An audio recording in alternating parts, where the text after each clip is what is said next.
ওয়ালাইকুম আসসালাম। আপনি যে এই যে গুড়টা তৈরি করতেছেন, এইখানে কতটুকু রসের গুড় আর গুড়টা কিভাবে প্রসেস করলেন একটু কি বলবেন? 30 কেজি রস।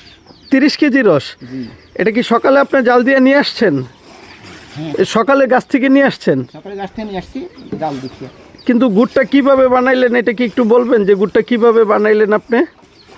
গুড়টাকে রস এখানে করেতে তুলে দেওয়া হয়েছে, হওয়ার পরে 2 ঘন্টা থেকে 2.5 ঘন্টা জাল দিছি, তারপরে এই গুড় হয়েছে।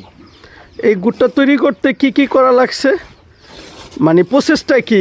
এটার ভিতরে কি রসের সাথে অন্য কিছু দেওয়া লাগে? আর জি না, অন্য কিচ্ছুই নেই, শুধু রসেরই। শুধু রস? জি, এখানে এই রসগুলা, এই যে গুড়টা আপনি কত বিক্রি করবেন, মানে কত টাকা কেজিতে বিক্রি করেন আপনার এই গুড়টা? আর এটা আমার গুড় খেতে ভালো, মানে দাম একটু বেশি হয়। আগে 60 টাকায় বেচলাম, 160 টাকা, এখন 180 টাকা কেজি বেচছি।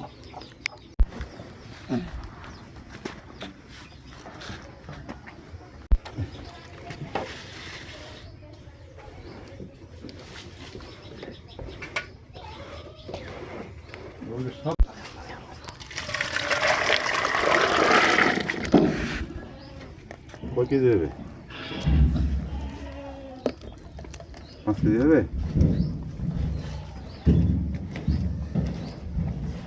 কষ্ট আছে।